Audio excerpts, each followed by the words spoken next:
وعلى رأي المثل، اللي يعيش ياما يشوف.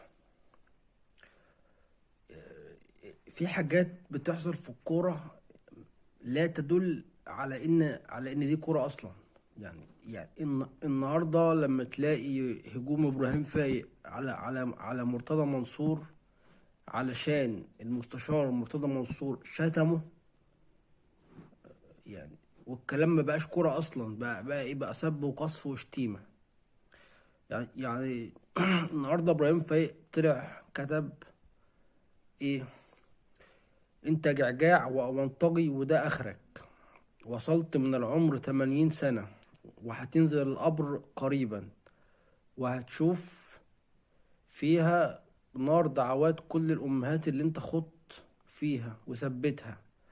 أنا هعيش مرة واحدة وهعيش ذكر على أي حد. والدتي اللي جبت سيرتها ديت ب100 من عينتك. أنا هاخد حقي بالقانون وبالمحكمة اللي انت عليك فيها قواضي، وسجلك فيه قواضي. انت مستهون بكل اللي قلته عن الناس وعن اهالي الناس، بس هتعرف نتيجته في الاخر اللي انت مستهون بيها. انا مش فارق لي حاجة، وانت عارف كده كويس، وهاخد حقي بالقانون يا سوابق. ده الكلام اللي كتبه الاعلامي ابراهيم فايق بالنص النهارده، ونزلته كل الصفحات. انا ماليش دعوه بالاستاذ ابراهيم فايق والمستشار مرتضى منصور. انا دلوقتي احنا كزملكاويه، احنا عايزين نتكلم في الكوره، عايزين نشوف الصفقات، عايزين نشوف الفريق، عايزين نشوف اللعب. انا مالي ومال يعني. احنا ليه تاخدونا في سكه تانية؟ ليه تاخدونا في عالم تاني وفي طريق تاني؟ ليه سب وقذف؟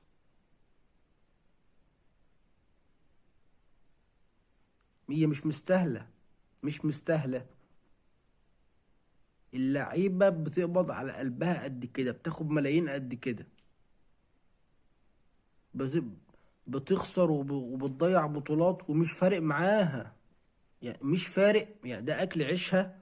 يعني ربنا يرزقهم، ومش فارق معاهم البطولات اللي بتضيع والخسارة اللي بيخسروها. ومش فارق معاهم الجماهير تتضايق ما تتضايقش، اللي يخش مستشفى واللي يجيله جلطة في الملعب واللي يتعور في الملعب. لا، مش فارق معاها حاجة. كل واحد فارق معاه اللي بينزل له اخر الشهر.